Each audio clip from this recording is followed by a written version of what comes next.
तो यहाँ पे ये वाला जो न्यूमेरिकल था, इस न्यूमेरिकल में, अच्छा न्यूमेरिकल डिस्कस नहीं करना है, मत करो न्यूमेरिकल डिस्कस, है ना, है ना, करना है। अच्छा, कुछ लोग कहते हैं, तुम लोग तो परेशान करते हो यार, है ना। चलो लिखो। तो Na2CO3 को क्या होगा, Na2CO3 को न्यूट्रलाइज करना है, पूरा न्यूट्रलाइज करना है, तो कितना यूज करोगे, ट्वाइस HCl, क्या बनेगा, 2NaCl plus H2O plus CO2, ये बनेगा, है ना, ये बन जाएगा, ठीक है। और NaHCO3 को अगर न्यूट्रलाइज करना है, NaHCO3 को न्यूट्रलाइज करना है, तो क्या लिखोगे, प्लस HCl से क्या बनाएगा, NaCl plus H2O plus CO2 बनेगा, ये बनेगा। इसका क्या करो, इसका A मोल मान लो, इसका B मोल मान लो, इसके A मोल से कितना लगेगा, 2A मोल लगेगा, इसके B से कितना लगेगा, B लगेगा, तो टोटल मोल्स कितने लगेंगे HCl के, total moles of HCl used कितना हो जाएगा, है, ठीक है, वो कितना हो जाएगा, 2A प्लस B हो जाएगा। बहुत सारी प्रॉब्लम आ रही है यार, यार मेरा माइक एकदम सही आ रहा है, परफेक्ट लगा, तुम्हारे सामने देखो कितना ज्यादा, मतलब, और बैटरी वगैरह भी सही है, सब कुछ ठीक है ना, ये हो जाएगा। तो पहला इक्वेशन तो ये बनेगा, how many ml of 0.1 molar 0.1 normal HCl are required to react completely with 1 gram mixture of Na2CO3 and NaSCO3 containing equimolar amount of 2, है ना।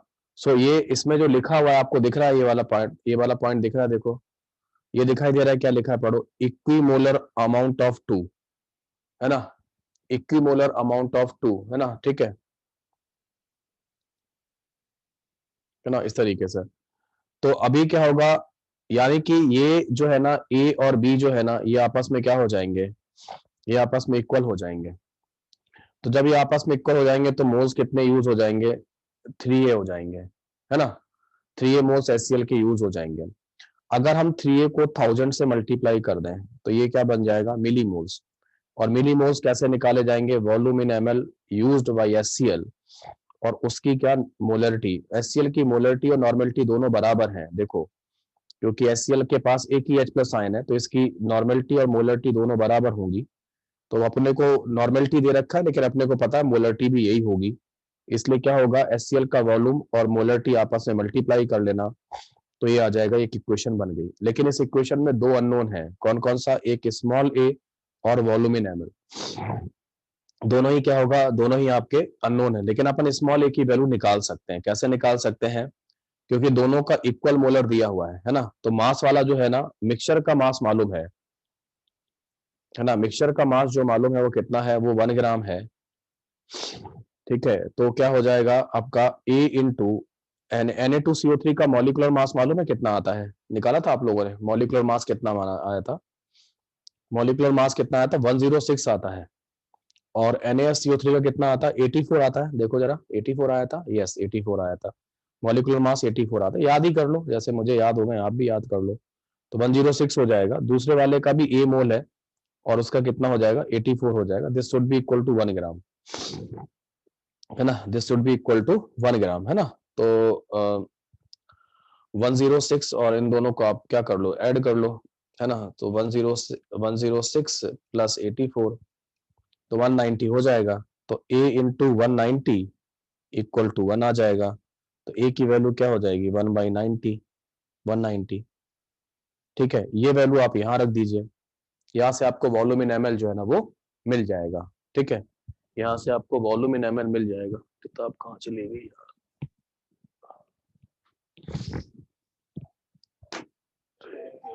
बुक कहीं रख दी अभी, है ना। तो इसको डिवाइड कर लेना, इससे आपका आंसर आ जाएगा, है ना, ठीक है। 190 जो है ना, तो 3000 हो जाएगा, 3000 डिवाइड बाई 190 हो जाएगा, 3000 divide by 190, so that become, ये 157 ml आंसर आना चाहिए, देख लो 157.89, ठीक है, ये आंसर आ जाएगा। मैं इसमें क्वेश्चन में कुछ नहीं था यार, केवल न्यूट्रलाइज करना है भाई, इसमें कुछ एक्सप्रेशन जैसा कुछ है ही नहीं, क्यों परेशान हो रहे हो? केवल Na2CO3 को और NaSCO3 को न्यूट्रलाइज करना है, ना तो फिनोप्थिलीन की बात है ना। हाँ, 0.1 से डिवाइड करना है, मैंने 0.1 से डिवाइड करने के बाद ही आंसर दिया है आपको। ओम 0.1 से डिवाइड करने के बाद ही आंसर आ रहा है, देखो, है ना। तो केवल आपको न्यूट्रलाइज ही करना है, तो यहाँ फिनोप्थिलीन या मेथाडोन की तो बात ही नहीं है, आपको न्यूट्रलाइज करना है। न्यूट्रलाइजेशन की मैंने रिएक्शन लिख दी है और मैंने वहां से मोल निकाल लिए हैं। किसके मोल निकाल लिए हैं कि भाई अगर Na2CO3 ए मोल होगा और ये बी मोल मान लिए मैंने, ए और बी तो मैंने माने थे, उससे HCl2A लगेगा और यहाँ पे बी लगेगा, तो मैंने कहा total moles of HCl use किया और 2A प्लस बी। लेकिन क्वेश्चन में क्या दिया हुआ है, क्वेश्चन में कह रहा है कि इक्विमोलर ले लो, ये देखो लिखा ना लास्ट में कंटेनिंग, ये देखो लिखा हुआ है ना, इक्विमोलर मिक्सचर ऑफ टू। तो इसलिए क्या होगा, यहाँ पे मैंने दोनों के मोल इक्वल मान लिए, ए इक्वल टू बी हो जाएगा। अरे तो यार Aditi, normality into volume equivalent होता है, तो यहाँ पे इसकी नॉर्मेलिटी और मोलरिटी तो बराबर ही है बेटा। HCl की तो जो नॉर्मेलिटी होगी वो भी तो, मोलरिटी भी तो 0.1 मोलर ही होगी ना, है ना, समझे। इसीलिए क्या किया, इसीलिए क्या कर दिया, इसीलिए मैंने यहाँ पे वॉल्यूम इन ml इंटू 0.1 कर दिया, ये मिलीमोल बन गए ना, अब तो दिक्कत नहीं है। और ये थ्री जो मोल्स, इस 3A मोल्स को 1000 से मल्टीप्लाई कर लिया तो मिलीमोल्स हो जाएगा।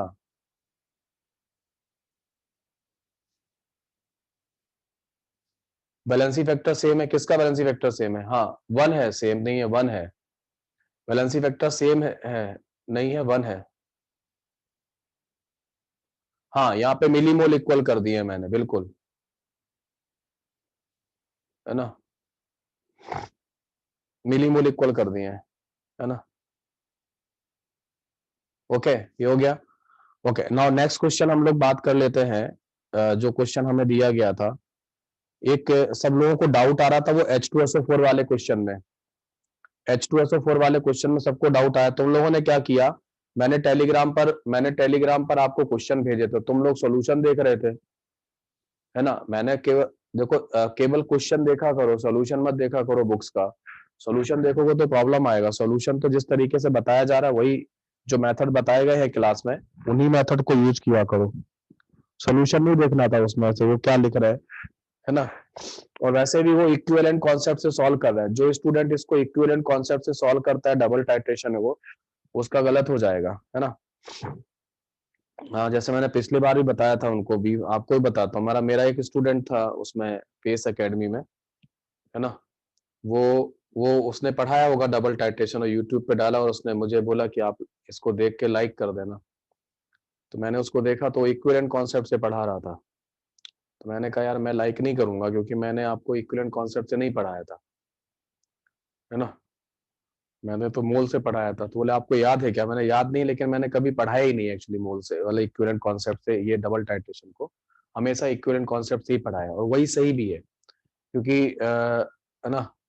बट क्योंकि उसका रीजन है कि अगर आप मोल से मतलब इक्विवेलेंट से जाओगे तो गलत हो सकता है ना, तो गलत हो सकता है आपका। हाँ, वैलेंसी फैक्टर सेम नहीं रहता, प्रॉब्लम करेगा आपको। जबकि मोल वाले केस में क्या है, आपको दिक्कत नहीं आने वाली है ना। तो क्या मैं वो वाला H2SO4 वाला एक क्वेश्चन आपको कर दूं? देख लो, H2SO4 वाला एक क्वेश्चन मैं आपका कर देता हूँ, फिर मैं आज स्टार्ट करता हूँ हैलोजन फैमिली। तो H2SO4 वाला जो क्वेश्चन था, वही उसी में सबसे ज्यादा लोगों ने मुझे डाउट पूछा है, तो मैं उसी को देख लेता हूँ।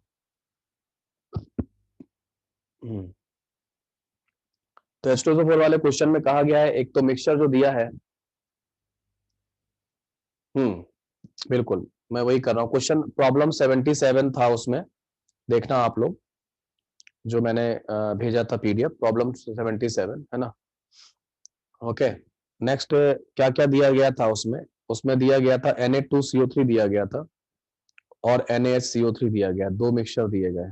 Okay, 30 ml of this, 30 ml of this क्या कहता है रिक्वायर्ड, इसका जो 30 ml लिया जाता है, पानी वानी मिला के 30 ml कर दिया गया होगा, 30 ml को लिया जाता है। क्वेश्चन याद नहीं दिखा, क्वेश्चन तो तुमको वहां पड़ा हुआ है, अरे यार तुम लोग क्वेश्चन याद नहीं है क्या तुम लोगों को? चलो मैं भी दिखाता हूँ। Require 12 ml of, flow chart बना रहा हूँ, इसको देखो पहले तो तुम। 12 ml ऑफ 0.1 नॉर्मल H2SO4। मैंने जो पढ़ाया था वो सारा का सारा HCl से पढ़ाया था, अब आपका H2SO4 से आ रहा है। और ये कब यूज होता है? फिनोक्सिलिन इंडिकेटर की प्रेजेंस में होता है। यहाँ पे रिएक्शन कंप्लीट है ना, ये क्रॉस का मतलब यहाँ कंप्लीट हो गई है। फिनोक्सिलिन इंडिकेटर की प्रेजेंस में इसको ये लिया जाता है। इन the presence of methyl orange 30 ml of the same. अब इसी का सेम 30 ml लिया जाता है, एक दूसरा एक्सपेरिमेंट करते हैं और यहाँ पे फिर से 30 ml लेते हैं। 30 ml ऑफ द सेम का मतलब methyl orange is using from the beginning 30 of the same required 40 ml of, यहाँ पे बोलते हैं मिथाइल ऑरेंज की प्रेजेंस में, MUH की प्रेजेंस में कितना रिक्वायर्ड होता है? 40 ml रिक्वायर्ड होता है किसका? 0.1 नॉर्मल, 0.1 नॉर्मल H2SO4 का। ठीक है, और यहाँ पे रिएक्शन क्या हो जाती है? कंप्लीट हो जाती है ना? बिल्कुल बिल्कुल, मैं अभी, गिव मी 1 मिनट, 1 मिनट दो मुझे, मैं आपको क्वेश्चन भी दिखा देता हूँ।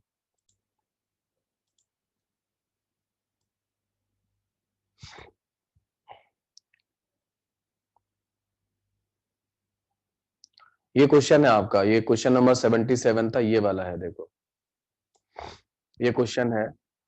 A certain solution consists of Na2CO3 and NaSCO3. 30 ml of this required. 12 ml of 0.1 normal H2SO4 using phenolphthalein as an indicator. है ना, using phenolphthalein as an indicator. Hello, आवाज तो आ रही है ना? हाँ ठीक है। In the presence of methyl orange 30 ml of the same solution required 40 ml of 0.1 normal H2SO4। मेरा आपसे बस इतना क्वेश्चन है, यहाँ पे जो डाउट आपको आ सकता है, तो H2SO4 की वजह से समस्या आ सकती है। दूसरा ये जो लिखा हुआ है ना, यहां से जो समझो इसको, ये वाला जो पार्ट है 30 ml of same solution required 40 ml of 0.1 normal H2SO4। ये जो 30 दो सिचुएशन में मिथाइल ऑरेंज मिलाया जाता है, या तो मिथाइल ऑरेंज आफ्टर, मतलब पहला टाइट्रेशन फिनोक्सिलिन से करने के बाद, पहला टाइट्रेशन फिनोक्सिलिन से करने के बाद हम मिथाइल ऑरेंज मिलाते हैं, एक तो ये तरीका है। दूसरा तरीका ये है कि हम शुरुआत से मिला लेते हैं। तीन तीन मेथड मैंने बताए हुए हैं आपको क्लास में। इस क्वेश्चन में कहां से मिलाया गया है? ये जो लिखा है 30 ml of same solution of, same solution required 40 ml of 0.1 normal, start से मिलाया गया। ये आपको समझ में आ रहा है सब लोगों को? स्टार्टिंग से मिलाया गया ना, ये बात समझ में आ रही है? बिल्कुल सही है ना? यस, स्टार्टिंग से सबको आ गया समझ में, लगभग सभी लोगों को शुरुआत से ही बता रहे हैं ना। ठीक है, गुड। तो मैं क्वेश्चन हटा रहा हूँ आपकी स्क्रीन से, अब मैं आईपैड की स्क्रीन शेयर कर रहा हूँ। ठीक है, देखो जरा, ये है क्वेश्चन, ये क्वेश्चन का फ्लो चार्ट सामने है। ठीक है, तो सबसे पहले एक काम कर लेते हैं, इसका A मिलीमोल मान लेते हैं और इसका B मिलीमोल मान लेते हैं। ठीक है, मिलीमोल मानने में फायदा है क्योंकि वॉल्यूम ml वगैरह में दिया हुआ है। अब बात करते हैं इन द प्रेजेंस ऑफ फिनोक्सिलिन, पहला पहला टाइट्रेशन करो। इन the presence of, in the presence of HPH, HPH की प्रेजेंस में क्या होता है? क्या क्या चीज न्यूट्रलाइज होती है HPH की प्रेजेंस में? क्या क्या दिखाई देता है, बोलो, क्या समझाया था तुम लोगों को? HPH की प्रेजेंस में क्या, लिखो चैट पे, HPH की प्रेजेंस में क्या समझाया था? देखो या नहीं याद है तो इन द, ये देखो, ये पढ़ो, in the presence of,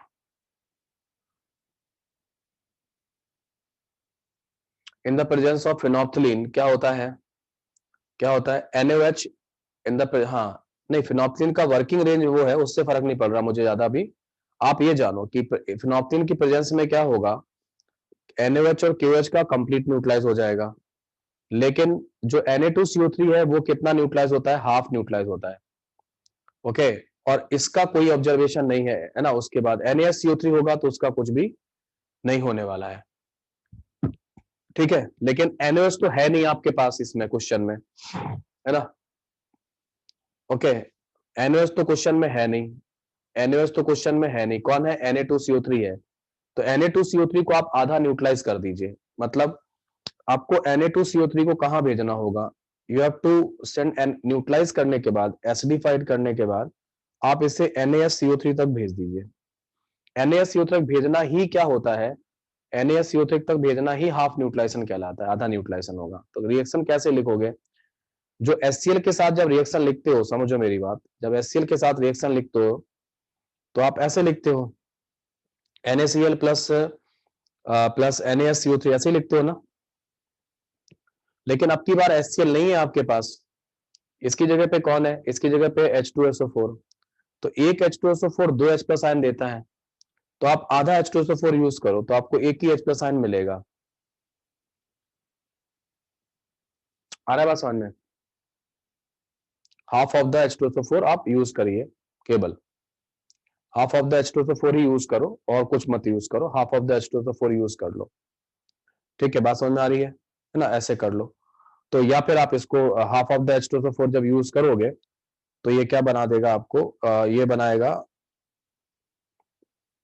Na2SO4 बनाना है ना अपने को, एक तो बनाना है NaHCO3 है ना, NaHCO3 बनेगा। और 2 से फिर मल्टीप्लाई कर लेते हैं, काम करते हैं, इसको दुगना लिख लेते हैं ऐसे करके, इसको यूं लिख लो 2Na2CO3 plus H2SO4 will give you 2NaHCO3 plus Na2CO3, एक ही बात है। Sorry, Na2SO4 not Na2CO3। You can write like this, ये बेस्ट है आपके लिए, इक्वेशन लिखना बेस्ट है, ऐसे लिख लो। अब ठीक है, देखो बैलेंस भी हो गया है, सही है ना, ऐसे कर लो। तो ये बेसिकली ये रिएक्शन है ना, मैंने यहां से ये आपको समझाया कि आधा यूज होगा, फिर मैंने ये 2 वाला यहाँ मल्टीप्लाई कर लिया और उसके हिसाब से फिर मैंने ये रिएक्शन को बैलेंस कर दिया। इस रिएक्शन में कोई प्रॉब्लम हो तो बताओ, इस रिएक्शन में कोई प्रॉब्लम हो तो बताओ, बैलेंसिंग में किसी को क्लियर है? ठीक है, तो एक काम करिए, आपने इसके कितने मिलीमोल माने हुए हैं, आपने इसके कितने मिलीमोल आ रहे हैं, है ना?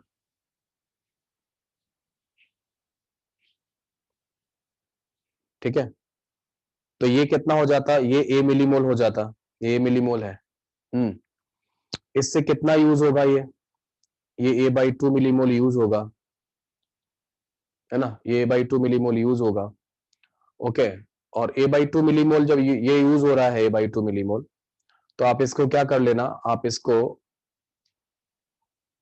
A/2 मिलीमोल को, जो H2SO4 यूज हो रहा है, उस H2SO4 के A/2 मिलीमोल यहां से कैलकुलेट कर लो, यहां से कितने यूज हो रहा है H2SO4 के, देख लो कितने यूज हो रहा है ना?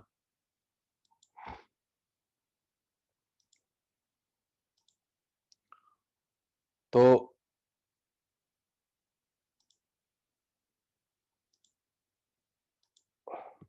हाँ, तो यहाँ पे जो A/2 मिलीमोल आपने यूज किए, उसके 12 ml यूज हो रहे थे और 0.1 नॉर्मल था, ये मिली इक्विवेलेंट था।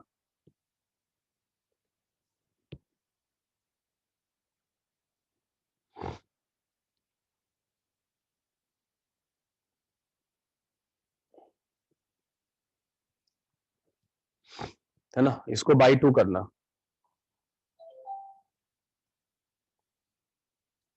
ठीक है, तो ये कैंसिल आउट हो जाएगा, है ना, 2 से 2 कैंसिल आउट कर दो, तो एक की वैल्यू आपकी कितनी आ रही है ना, वो आपको 1.2 निकल के आ जाती है ना।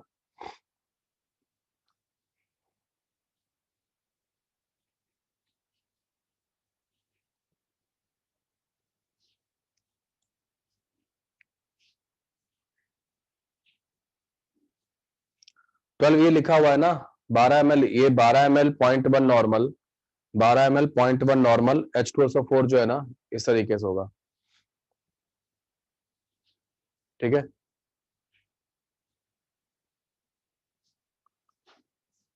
तो यहाँ पे 2 से 2 खत्म कर दो, तो ए की वैल्यू कितनी आनी चाहिए, 1.2 आनी चाहिए मिलीमोल।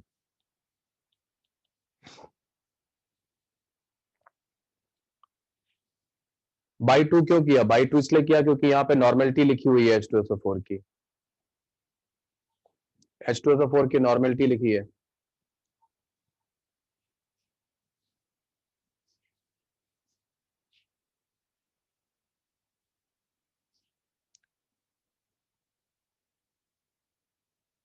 है ना, और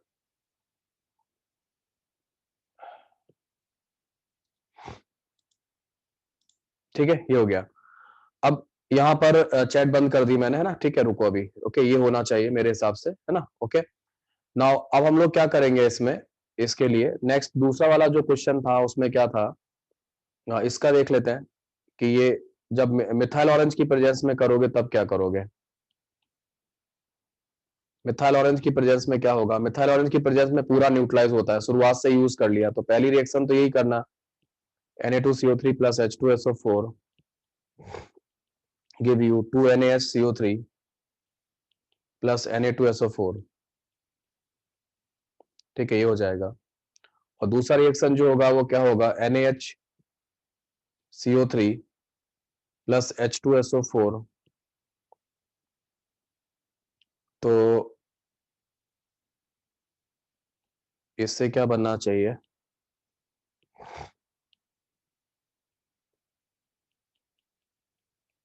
Na2SO4 बनना चाहिए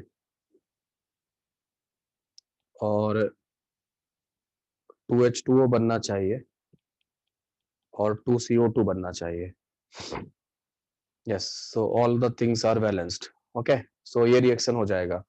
तो ये दोनों कंप्लीट न्यूट्रलाइज हो गए, है ना, बोथ आर कंप्लीट न्यूट्रलाइज। अभी इसका कितना यूज था, A मिलीमोल था, इसके A मिलीमोल से कितना यूज होगा, ये A/2 मिलीमोल यूज होगा, हाँ, और इसके B मिलीमोल से अगर बात करें तो ये कितना यूज होगा, B/2 मिलीमोल यूज होगा, ठीक है, इस तरीके से रहेगा। और उसके बाद हम लोग बात करते हैं तो A/2 प्लस B/2 मिलीमोल्स जो होंगे, यहाँ पे कितना यूज हो रहा था, यहाँ पे यूज हो रहा था 40 वाला, ये यूज हो रहा था, नॉर्मेलिटी 0.1 थी, है ना, तो 40 इंटू 0.1 डिवाइड बाई 2, 2 से 2 खत्म हो जाएंगे ये वाले, तो A प्लस बी की वैल्यू कितनी आएगी, 4 आएगी। A की वैल्यू अपन ने 1.2 पुट कर दीजिए यहाँ पे, ठीक है, तो B की वैल्यू जो निकल के आएगी, ठीक है, वो आ जाएगी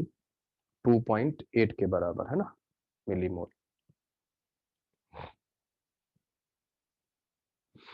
ठीक है, इस तरीके से ये आप कर सकते हो, है ना, ये हो जाएगा। अब जो वैल्यूज आएंगी, आप चाहो तो इसको मल्टीप्लाई करके देख लो कितना कितना वैल्यू आ रहा है, ग्राम, इन्होंने ग्राम पर लीटर में आपसे पूछा था, इन्होंने क्या पूछा है क्वेश्चन में, पर लीटर में, ग्राम पर लीटर में पूछा हुआ है, ठीक है, तो मैं निकाल के बता देता हूँ आपको ग्राम पर लीटर में कितनी वैल्यू आएगी। फिर मैं उसके बाद आपके डाउट, मुझे पता है कुछ डाउट आ रहे हैं आप लोगों को, तो मैं वो डाउट अभी हैंडल करता हूँ।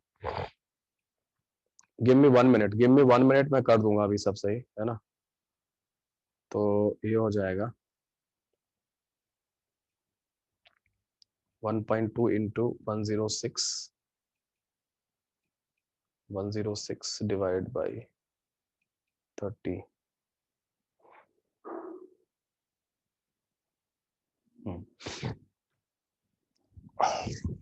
ठीक है, तो आंसर तो सही आ रहा है, मैंने कर लिया है। तो आपको अभी मैं निकाल देता हूँ मास ऑफ Na2CO3, है ना, वो निकाल देता हूँ। मास ऑफ Na2CO3 कितना था, मिलीमोल कितने थे अपने पास, 1.2 मिलीमोल थे, है ना, सो 1.2 मिलीमोल को क्या करो, 1.2 मिलीमोल को 1000 से डिवाइड करो तो मोल हो जाएगा, मोल को 106 से मल्टीप्लाई करो तो मास हो जाएगा, मास को 30 ml से डिवाइड करना तो 1 ml में आएगा, उसके बाद 1000 ml से डिवाइड मल्टीप्लाई करना तो 1 लीटर में आ जाएगा, क्योंकि उसने ग्राम पर लीटर में पूछा है क्वेश्चन में, तो 1000 से 1000 खत्म कर देना, ठीक है, और इसको जो वैल्यू आएगी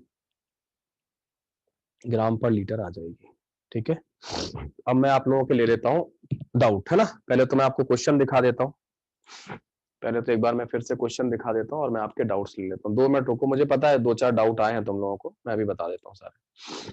इसमें देखो, पहले क्वेश्चन में देख लो क्या आ रहा है, पहले क्वेश्चन में देखो क्या लिखा है, क्या लिखा है पढ़ो यहाँ से, कैलकुलेट, ये देखो कैलकुलेट लिखा हुआ है, और यहाँ पे क्या लिखा है पढ़ो, ग्राम पर लीटर में, है ना।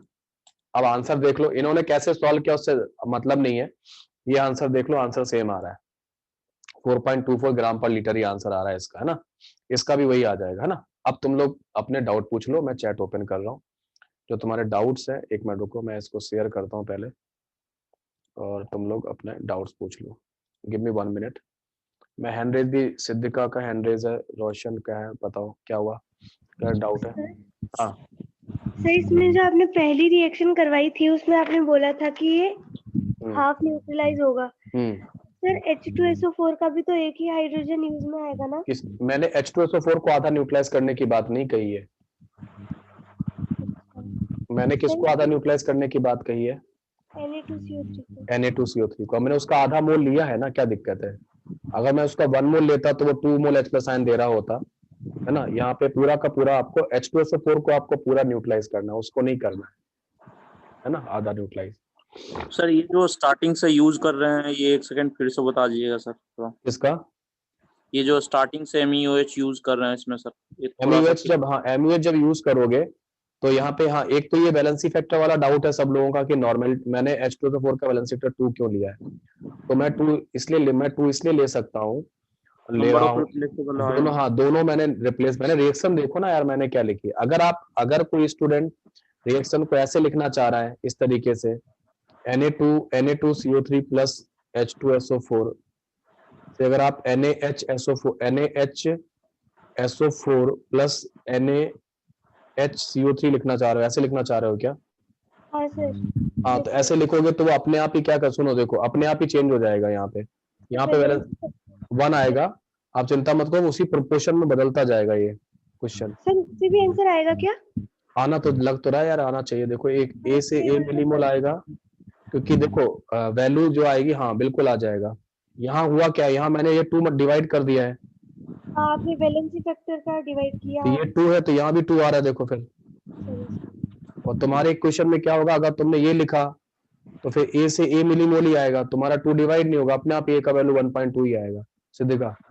ठीक है सर, ठीक है। ठीक है, तो इसीलिए कह रहा हूँ कि आप जैसा रिएक्शन परफॉर्म करोगे वो अपने आप ही आएगा, इसीलिए कह रहा हूँ कि मोल कॉन्सेप्ट से करो, इसीलिए मना कर रहा हूँ इक्विवेलेंट कॉन्सेप्ट से मत करो, फंस जाओगे कहीं ना कहीं। एक क्वेश्चन आएगा, है ना, बहुत समय से आया भी नहीं है, तुम लोगों के जेई में आने के चांस हैं, बहुत समय से नहीं पूछा है, बहुत ही अनकॉमन, बहुत ही अनटच्ड टॉपिक है, उठाया जा सकता है कभी भी एग्जाम के अंदर, है ना।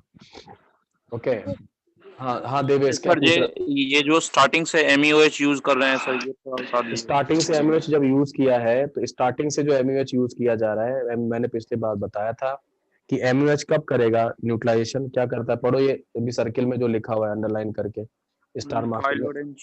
Methyl orange indicator changes its colour when mixture is completely neutralised. तो जब तुम शुरुआत से कर रहे हो तो शुरुआत से तुम्हारे पास जो मिक्सचर था, जब तक कंप्लीट न्यूट्रलाइज नहीं होगा तब तक कलर चेंज होगा नहीं मिथाइल की प्रेजेंस में। यस सर, समझ गए। तो पूरा ही न्यूट्रलाइज करेगा वो, Na2CO3 को पूरा खत्म करेगा, NaSCO3 को पूरा खत्म करेगा। हाँ देवेश क्या पूछ रहे हो आप? जब भी क्वेश्चन में पॉलीप्रोटिक एसिड की नॉर्मेलिटी दी होती है तो सर वो maximum number of replaceable hydrogen को कंसिडर करके दी जाती है? नहीं ऐसा तो नहीं कह सकते, मतलब ऐसा तो नहीं है मतलब, लेकिन हाँ ये है कि लोग ये कहते हैं कि हमने आपको डाई बेसिक H2SO4 की नॉर्मेलिटी दी है, तो लोग 2 मान के ही काम करते हैं ज्यादातर, है ना। लेकिन अगर इसमें भी कोई दिक्कत नहीं है, देखो क्या होता है ना, जब हम लोग अच्छे लेवल पे चीजें सीख जाते हैं तो हम लोग वेरिएशन कर सकते हैं। जैसे शुरुआत में कोई क्रिकेट खेलना सीखेगा तो जैसा बताया जाएगा वैसे ही करेगा, लेकिन जब वो बहुत अच्छे से सीख जाता है तो किसी भी तरीके के शॉट ऊपर नीचे बाहर उधर उधर सब मारना चालू कर देता है। तो ये सब चीजें जो है ना, ये सब चीजें हम क्यों कर पा रहे हैं, बिकॉज हमने बहुत अच्छे सीख लिया है, तो हम ये सब वेरिएशन भी कर पा रहे हैं कि सर ऐसा कर ले तो क्या होगा, है ना, तो वो भी हो पा रहा है। वरना आप जैसा मैंने बताया वैसे ही करो, है ना, इस तरीके से कर सकते। ठीक है देवेश, है ना, ऐसा कर लो। ओके सर, हो जाएगा, है ना, मेरे ख्याल से क्लियर है आप लोगों को, अब तो डाउट नहीं है। ये क्वेश्चन होने के बाद मुझे लगता है कि डबल टाइट्रेशन का कोई क्वेश्चन आप रुकेगा आपसे, अब कर ले जाएंगे, है ना। काफी अच्छा डिस्कशन हो चुका है। चलो भाई अब से स्टार्ट करते हैं हैलोजन फैमिली, है ना। करो भाई, मोस्ट अवेटेड टॉपिक फटाफट खत्म करेंगे। इस बार जेई में क्वेश्चन भी आया, मैंने कराया भी है ना। तरीका ये था कि पहले मैकेनिज्म कराते, लेकिन फिर ठीक है अभी क्या करते हैं, जैसा सीक्वेंस आप लोग पढ़ रहे हैं उसी सीक्वेंस में हम लोग पढ़ना स्टार्ट करते हैं, ठीक है। तो हेलोजन फैमिली जो है ना, स्टार्ट करते हैं। ये तो ऑर्गेनिक केमिस्ट्री स्टार्ट हुई है, कहाँ गया, ये हुई है हेलोजन फैमिली। चलो तो लिखो आप लोग हेडिंग, हेलोजन फैमिली का हेडिंग लिखो, है ना। क्या हुआ कुमार, क्या पूछना चाह रहे हो? सर वो क्या बोलते क्लास सर कितने देर पहले स्टार्ट हुआ था सर? मेरा ऑडियो नहीं आ रहा था, बहुत दिक्कत हो रही थी सर। अब आप YouTube पे देख लेना है ना, थोड़ा सा अभी ये सब चीजें अपन नहीं पूछे है ना, ठीक है, थोड़ी देर पहले स्टार्ट ठीक, हुई है ना। और ठीक है YouTube पे सर। देख लेना, मैं भेज दूंगा टेलीग्राम ग्रुप में, ठीक है। ठीक है सर, थैंक आप हेडिंग डालो कॉपी में फटाफट, हैलोजन फैमिली, है ना, ठीक।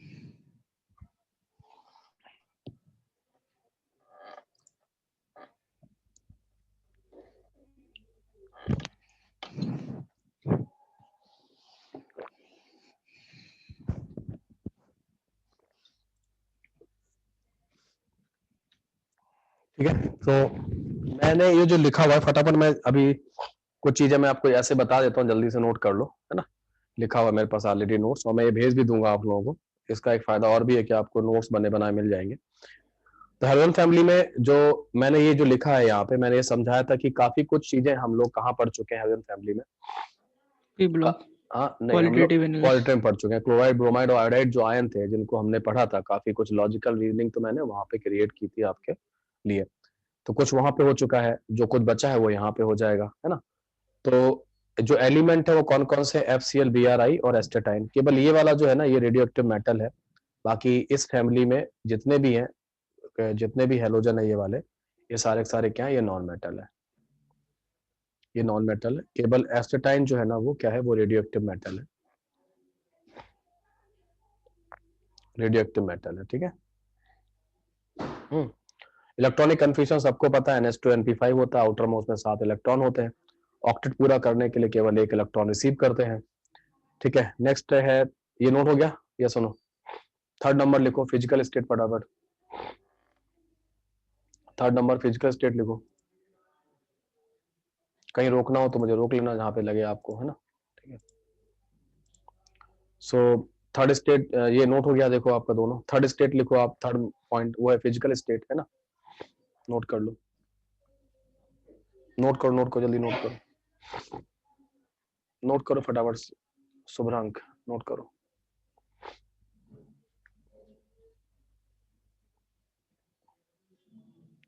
जल्दी मत पढ़ाओ, इसमें है क्या पढ़ाने लायक, जल्दी, इसमें क्या जल्दी पढ़ा, है ना।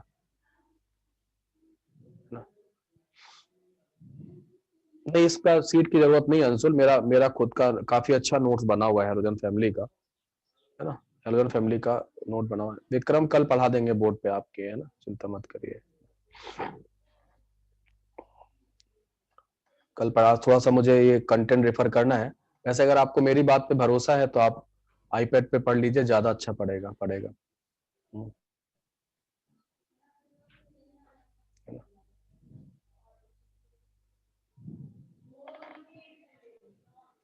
ठीक है,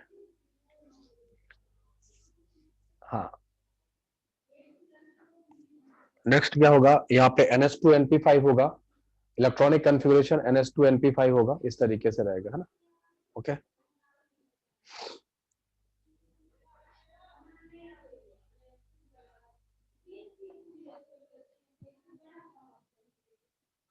हाँ बस ठीक है, ओके। पढ़ाने दोगे तब तो एक्सप्लेन करूंगा, है ना। तो ये हो गया इलेक्ट्रॉनिक कन्फिगरेशन, आपको समझ में आ गया होगा, NH2NP5 है। Now come to the next, physical state. Note कीजिए फिजिकल स्टेट, है ना। सो इस फैमिली में जब हम फिजिकल स्टेट की बात करते हैं, तो यहीं पे एक थोड़ा सा एक वो बन जाता है, मतलब एक्सप्लेनेशन बनाना होता है कि फ्लोरीन जो है ना, वो गैसेस होती है। क्लोरीन गैस होती है, ब्रोमीन लिक्विड फेज में होता है, कोरोसिव लिक्विड माना जाता है। और आयोडीन जो होता है वो वोलेटाइल सॉलिड होता है। आयोडीन जो होता है ना, ठीक है, इस तरीके से ही रहेगा, है ना। मैं इसका बताता हूँ, इसका इसका फुल फॉर्म जो है ना, ये है von der Waals force of attraction लिखा हुआ है। ये जो लिखा हुआ है, इसका मतलब है von der Waals force of attraction.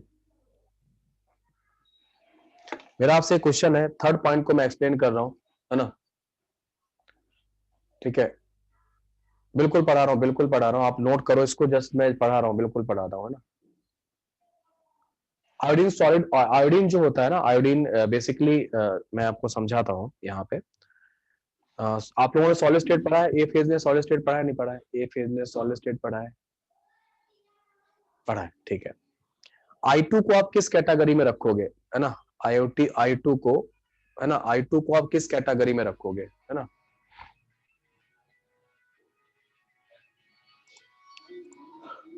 यार ये सब मत देखो, फिर मेरे को मूड खराब करो। अब सुनो, सो मैं बता रहा था फिजिकल स्टेट के बारे में, और वो था कि भाई आप जब टॉप टू बॉटम जा रहे हैं, फ्लोरीन, क्लोरीन और ब्रोमीन, लिक्विड आयोडीन में जब जा रहे हैं, है ना, तो यहाँ पे जा रहे हैं, तो ये जैसे किसी ने मुझसे क्वेश्चन पूछा कि सर ये वोलेटाइल सॉलिड क्यों होता है, आयोडीन जो है ना, मैंने क्यों पूछा था कि आपको सॉलिड के स्टेट में पड़ेगा, तो कौन बता सकता है कि आयोडीन को किस कैटेगरी में रखोगे? मैं आपको नाम दे रहा हूँ आयनिक सॉलिड, मैं आपको नाम दे रहा हूँ मॉलिकुलर सॉलिड, मैं आपको नाम दे रहा हूँ नेटवर्क कोवेलेंट सॉलिड, आप इसको किस कैटेगरी में रखोगे? बताओ, कौन बता सकता है?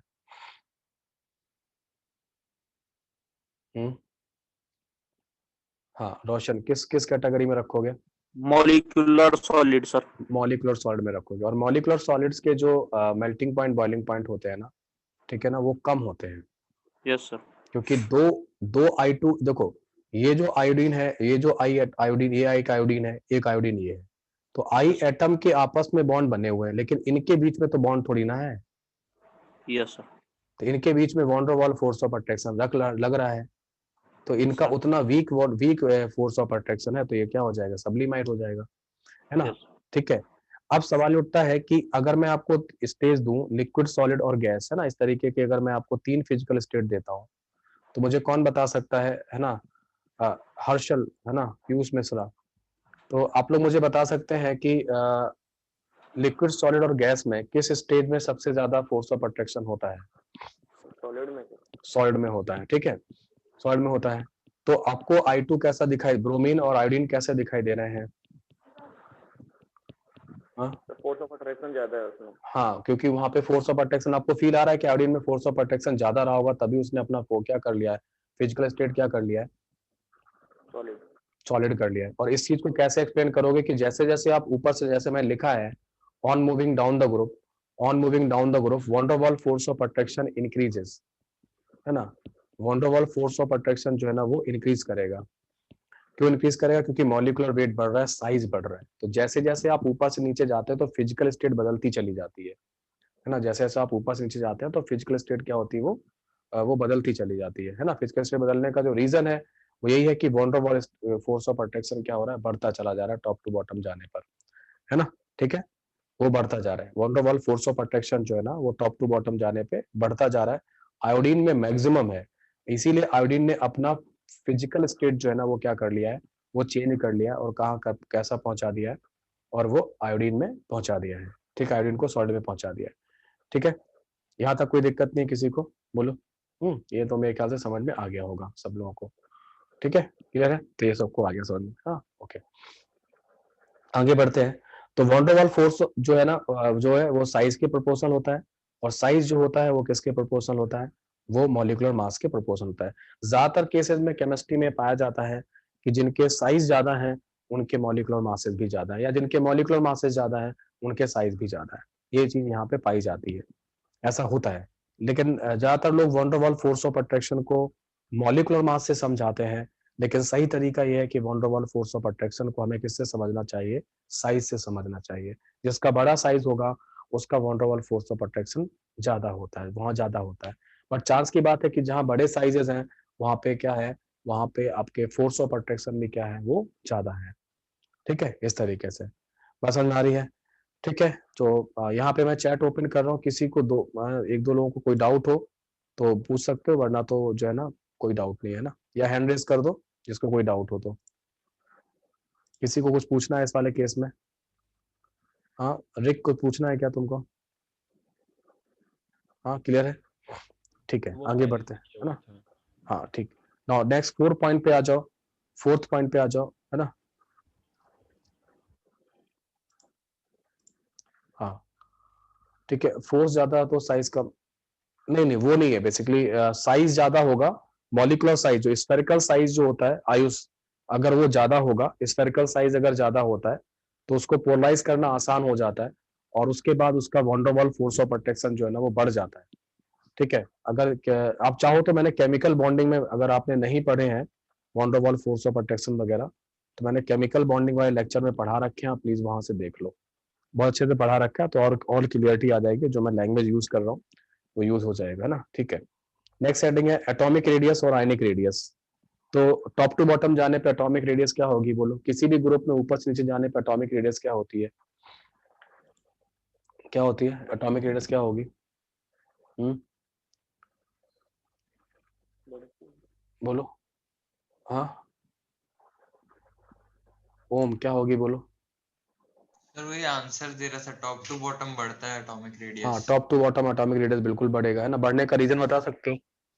सर मतलब एक एक वाइटल ऐड हो जाता है, क्योंकि एक एक क्या ऐड हो जाते हैं, और मतलब और वाइटल ऐड हो जाता है तो हाँ नंबर ऑफ सेल्स बढ़ जाती है। जेड इफेक्टिव यूज नहीं किया जाता, मालूम है ना आप लोगों को, जेड इफेक्टिव मत यूज करना top to bottom, number of shells बढ़ जाती है ना, तो एटॉमिक रेडियस बढ़ेगा, तो एटॉमिक रेडियस बढ़ जाएगा, कोई दिक्कत नहीं है। मैंने यहाँ पे आयनिक रेडियस की बात भी की। आयनिक रेडियस का मतलब क्या होता है? आयंस का रेडियस, है ना, ठीक है। आयंस का रेडियस में क्या किया है मैंने ये समझा है यहाँ पे कि अगर आप एक जैसा चार्ज लगाओगे, F minus CL minus bromide ion और आयोडाइड आयन, ये हो जाएगा। अगर एक जैसा वो लगाओगे, है ना, साइज अगर आप ये लगाएंगे, एक जैसा अगर चार्ज लगाते हैं तो उसमें क्या होगा, एक जैसा ही वेरिएशन आता है, टेंशन, इसमें कोई दिक्कत नहीं है। अगर सब पे आपने एक एक नेगेटिव चार्ज लगाया तो ऑर्डर वही रहेगा, जो आयनिक रेडियस का ऑर्डर वही रहता है जो किसका रहता है बोलो, किसका रहता है? एटॉमिक रेडियस का रहता है, वही आयनिक रेडियस का ऑर्डर बन जाता है।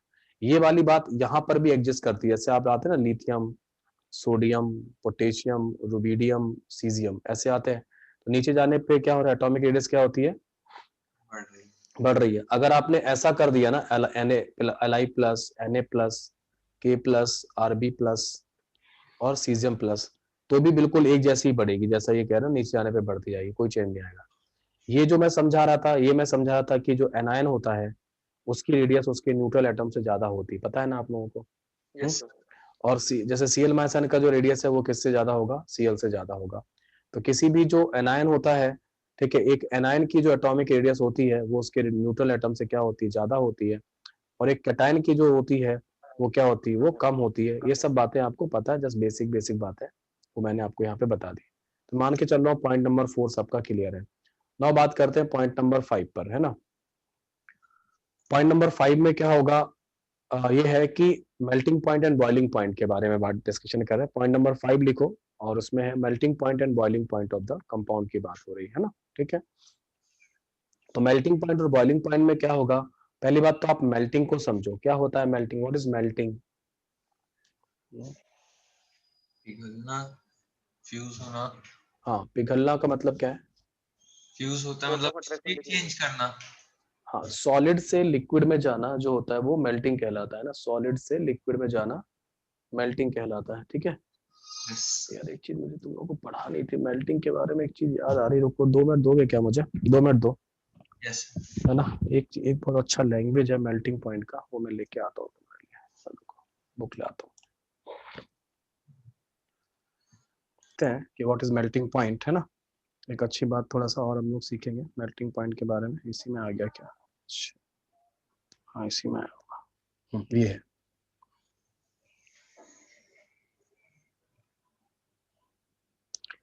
ये एक नोट है एक बुक का, है ना, थोड़ा सा देखना, स्क्रीन थोड़ा सा ब्लैक सा है, वो एक्चुअली पेज का प्रिंट आउट उतना अच्छा नहीं है, बट फिर भी जितना आप समझ सकते हैं देख लीजिए।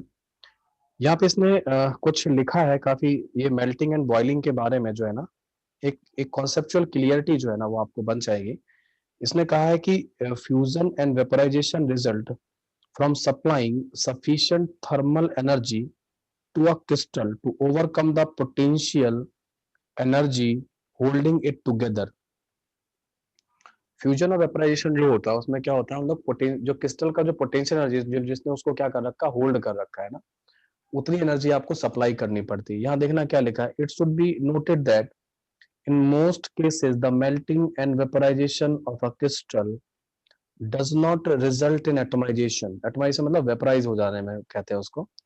That is the complete breaking of all chemical forces in order to understand the relationship between chemical forces and physical properties such as melting and boiling point. It is necessary to compare the binding, यहाँ से important है, it is necessary to compare binding energies of species in the vapor with those in the crystal.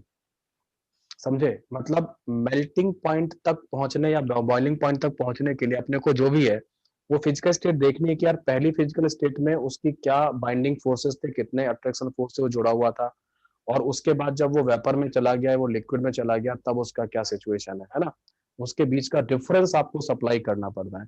कहते हैं देखो ये लिखो ना, the only difference between these two energies must be supplied in order to vaporize the solid. समझ में आया?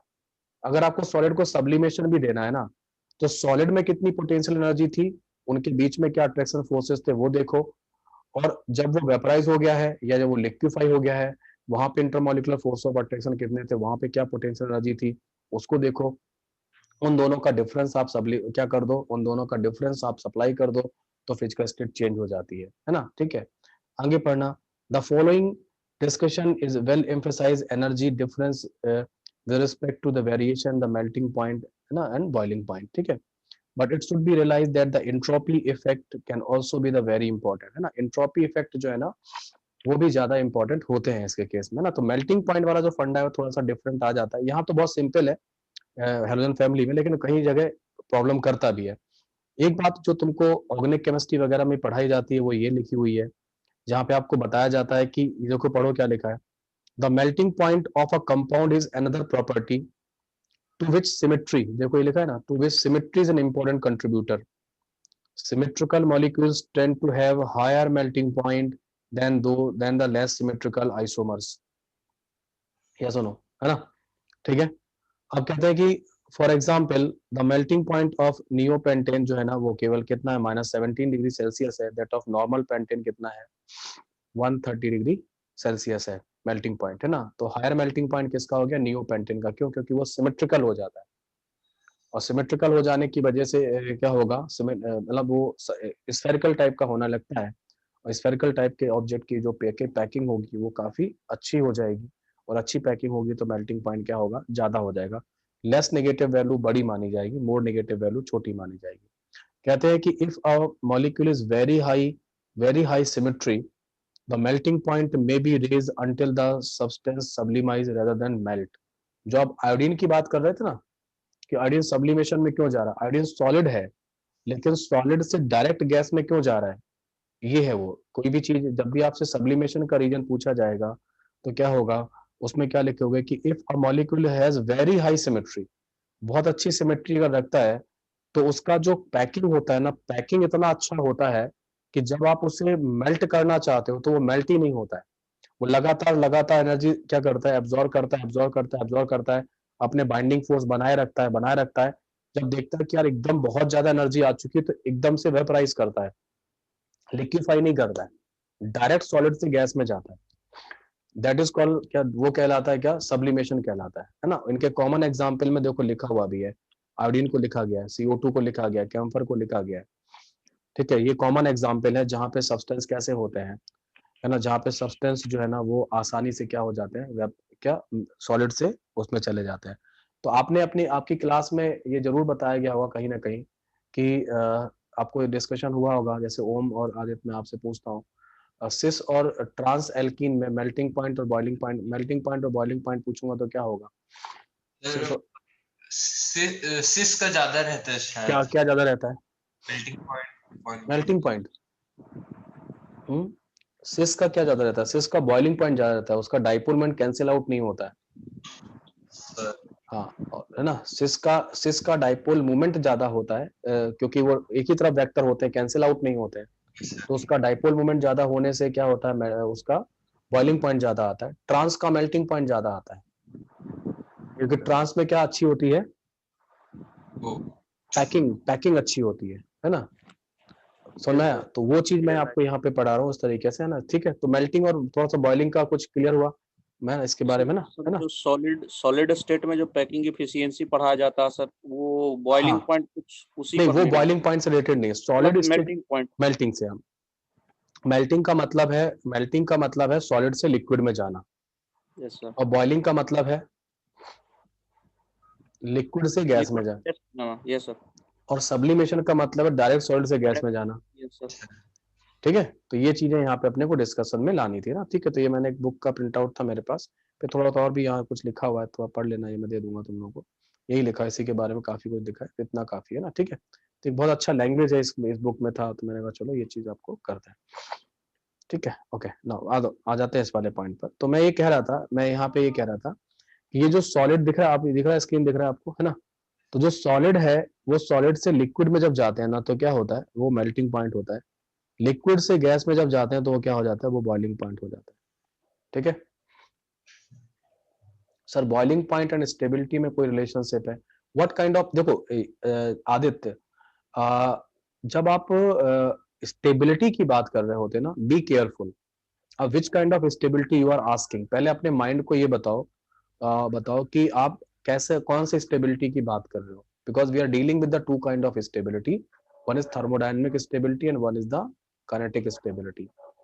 तो हम लोग डायरेक्टली स्टेबिलिटी को उठा के वो फेंकेंगे नहीं क्लास में कि यार एकदम से स्टेबिलिटी लाए और कहीं पे पटक दिया कि सर स्टेबल है या नहीं है। ठीक है, तो इस तरीके से रहेगा। ओके, तो स्टेबिलिटी की जो बात है यहाँ पर, अगर हम देखें मेल्टिंग पॉइंट, इसका बॉइलिंग पॉइंट का, तो स्टेबिलिटी वाला जो पार्ट आप कर सकते हैं वो हीट के प्रति स्टेबिलिटी देख सकते हैं, है ना। एक मिनट रुको, हाँ, थर्मोडायनेमिक स्टेबिलिटी आप देख सकते हो यहाँ पर, जो मैं जिस सेंस में मैं बात कर रहा हूँ आदित्य। तो बॉइलिंग पॉइंट और का जो हो जाएगा, ऐसा कुछ कह सकते हो कि जो जैसे वाटर है, तो वाटर 100 डिग्री सेल्सियस पर बॉईल करता है। ठीक है, तो आप कह सकते हो कि वो 100 डिग्री सेल्सियस तक स्टेबल है हीट के प्रति, है ना। उस तरीके से आप बोल सकते हो, है ना। ओके, सिस और ट्रांस को फिर से इलाबोरेट कर रहे। सिस जो होगा वो डाइपोल मोमेंट ज्यादा होने से उसका बॉइलिंग पॉइंट ज्यादा होता है, ट्रांस में सिमेट्री ज्यादा होती है। ठीक है, ट्रांस में सिमेट्री इस तरीके से ज्यादा होती है, इसलिए ऐसा कुछ है। ये अच्छी पैकिंग हो जाती है ना, चेयर की जिस तरीके से नहीं होता, चेयर वाला रखते ना, एक के बाद रखते चले जाते हैं, ऐसे पैकिंग अच्छी हो जाती है उसकी। ठीक है, ओके। सर मेल्टिंग पॉइंट के लिए पैकिंग एफिशिएंसी देख सकते हैं? मेल्टिंग पॉइंट के लिए पैकिंग एफिशिएंसी देखेंगे, ऐसा नहीं है ना, वो देखेंगे। ठीक है, वो देखना जरूरी है। और बेसिकली आपको क्या करना है, यहाँ के जो सॉलिड स्टेट में जो आपकी पोटेंशियल एनर्जी है और लिक्विड स्टेट में जो पोटेंशियल एनर्जी है, इन दोनों के बीच का डिफरेंस आपको सप्लाई करना पड़ेगा। वो आपको हीट मिल जाएगी कि कितनी एनर्जी आपको देनी पड़ेगी। अब लिक्विड में जो पोटेंशियल एनर्जी उसके पास है, अट्रैक्शन फोर्स से, पोटेंशियल एनर्जी का सीधा संबंध किसके साथ है, अट्रैक्शन फोर्स से होता है। जो आप बोलते हो ना intramolecular force of attraction, that intramolecular force of attraction का सीधा संबंध जो है ना, वो पोटेंशियल एनर्जी से ही होता है। ठीक है, तो उन दोनों के बीच का डिफरेंस अगर आप सप्लाई कर दोगे तो क्या हो जाएगा, वो गैस में चला जाएगा। ठीक है, तो यहाँ पे ऊपर से नीचे जाने पर इस फैमिली में, ऊपर से नीचे जाने पे इस फैमिली में क्या हो रहा था, बोलो। Melting point and boiling point क्या होंगे, increases down the group because of the increase of the van der Waals force of attraction. यहाँ पे van der Waals force of attraction जो है ना, वो क्या होगा, ऊपर से नीचे जाने पर क्या हो रहा है, बढ़ता जा रहा है, इसलिए क्या होगा, मेल्टिंग पॉइंट बॉइलिंग पॉइंट बढ़ते जाते हैं। ठीक है, मेल्टिंग पॉइंट और evaporation, melting point and evaporation कौन बता सकता है अपनी क्लास में डिफरेंस? किसी ने पूछा है अपनी क्लास में मेल्टिंग पॉइंट एंड इवेपोरेशन में, what is evaporation? Evaporation surface phenomena होता है सर। इवेपोरेशन हाँ, सॉलिड टू गैस और नहीं, मेल्टिंग इवेपोरेशन, पॉइंट इवेपोरेशन तो क्या होगा, evaporation is liquid to liquid to gas. हाँ, और सरफेस फिनोमेना है। ठीक है, इस तरीके से, हाँ, ये रहेगा सॉलिड टू लिक्विड कन्वर्जन। हाँ, मेल्टिंग पॉइंट जो है ना, वो तो सॉलिड से लिक्विड का कन्वर्जन। ठीक है, तो ये डाउट क्लियर हो गया, गुड, चलो ना, ये सही है। चैट कुछ कम ही लोगों को रखा जाए क्लास में, वो ज्यादा अच्छा, सीरियस लोग रहे, पढ़ाना भी अच्छा, पढ़ने वाले भी अच्छे, अच्छा लगता है पढ़ाना, कुछ बताना अच्छा लगता है ना, हमें भी लगता है कि कुछ अच्छा पढ़ा रहे हैं। क्योंकि अभी क्या है ना, बहुत सरफेस नॉलेज पे अगर मैं लेके जाऊंगा ना, वो यार पिछले 50 सालों से 40 सालों से तो लोग पढ़ा हो रहे, मतलब टेस्ट आपके चल रहे हैं, इतने से मैं देख ही रहा हूँ, 30 साल से तो कोटा में ही चल रहे हैं, आईआईटी की कोचिंग 30-35 साल से, लगभग सारी चीजें पूछी जा चुकी हैं यार। ये सब चीजें अगर ऐसे ही कर, ये जो आयनस एनर्जी और ये सब चीजें ऊपर टॉप टू बॉटम यही करते रहोगे ना, ये सब पूछा जा चुका है। अभी देखा होता कितना अच्छा क्वेश्चन आया था उसमें, डिस्प्रपोर्शनेशन का क्वेश्चन आया था, है ना, उसमें अभी हेलोजन फैमिली से डिस्प्रपोर्ट, कितना अच्छा क्वेश्चन था, है ना, इस तरीके से। नाउ लास्ट बात करते हैं आखिरी में, और ये है हमारी आयनस एनर्जी। क्या लगता है आयनस एनर्जी लोगों 6 पॉइंट पे क्या होगा आयनस एनर्जी? नाम द ग्रुप हाँ डिक्रीज कम होती जाएगी ग्रुप कम होती जाए, कम होने का रीजन क्या बोलोगे? साइज कट मतलब साइज बढ़ता है तो सर साइज बढ़ता है तो घटता जाए, कोई दिक्कत ही नहीं है। बस हाँ, मैंने यहाँ पे एक बात और समझाई थी कि कोई भी जो पीरियड स्टार्ट होता है, कोई भी पीरियड जो स्टार्ट होता है पीरियोडिक टेबल के अंदर, उसका जो पहला एलिमेंट होता है वो होता है अल्कली मेटल, ये लिखा है मैंने, है ना?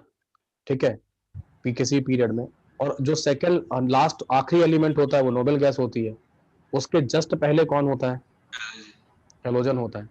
तो ठीक ठाक साइज कम हो चुका होता है जब आप लेफ्ट, यहाँ से लेफ्ट टू राइट जा रहे होते हैं ना उसमें पीरियड में, तो ठीक ठाक हेलोजन एटम का साइज कम हो चुका होता है। तो एकदम सेकंड लास्ट ऐसे एलिमेंट है अपनी पीरियोडिक टेबल में, अपने अपने खुद के रिस्पेक्टिव पीरियड में क्या होते हैं, है ना? क्या होगा, अपने खुद के जो रिस्पेक्टिव पीरियड में क्या होता है, छोटे होते हैं साइज में।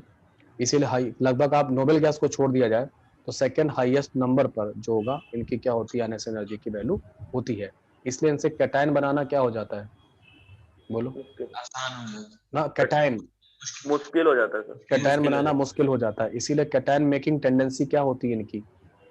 लोवेस्ट लोएस्ट होती है। कैटायन मेकिंग टेंडेंसी लोएस्ट होती है।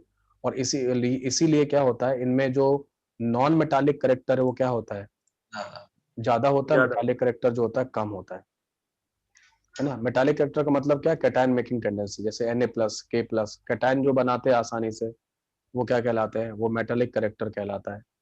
और जो एनायन बनाते हैं वो क्या होगा, है ना? इस तरीके से वो क्या होगा, जो इनके एनायन बनाने का है वो नॉन मेटल कहलाते हैं। तो हमारे जो हेलोजन्स है उनमें नॉन मेटालिक करेक्टर सबसे ज्यादा है, कैटायन मेकिंग टेंडेंसी सबसे कम होगी, है ना?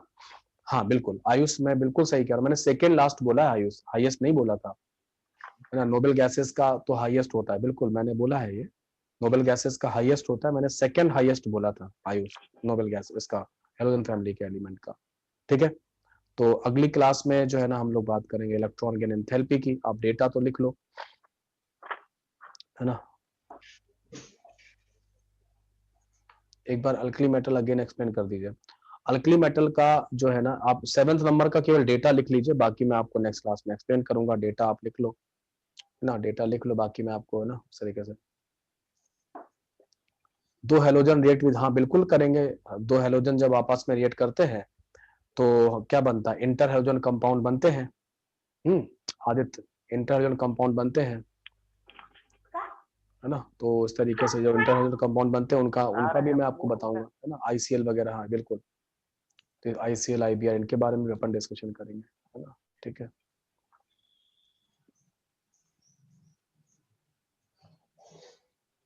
हाँ मैं ये पीडीएफ भेज दूंगा आपको, है ना? मिल जाएगा।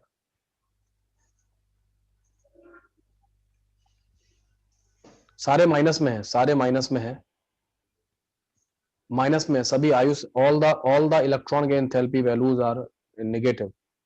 रिडॉक्स का डिस्कशन कर लेंगे, बिल्कुल कर लेंगे। अभी संडे को पी ब्लॉक का होगा, संडे को पी ब्लॉक का होगा, हो सकता है पहले भी पी ब्लॉक का डिस्कशन लगा दूं मैं, है ना? सैटरडे को भी लगा सकता हूँ, संडे को भी लगा सकता हूँ, दोनों दिन लगा दूंगा। ठीक है, जो पी ब्लॉक बचा हो उसका डिस्कशन कर लो, है ना? पी ब्लॉक अभी हुआ कहाँ है पूरा डिस्कशन?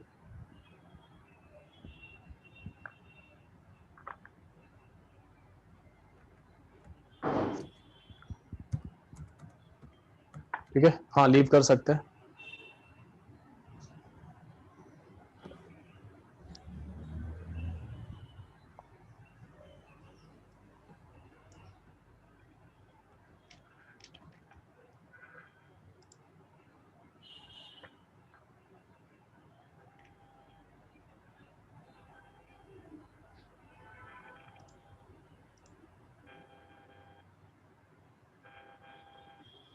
भेज दिया है पीडीएफ, है ना? सुनील उसको नहीं कर सकते हैं ना, इलेक्ट्रॉनिक डिफरेंस से नहीं कर सकते हैं। ठीक है, मैं भेज देता हूँ ना। चलो अब तुम लोग ब्रेक ले लो, नेक्स्ट क्लास में भी करता हूँ, ठीक है?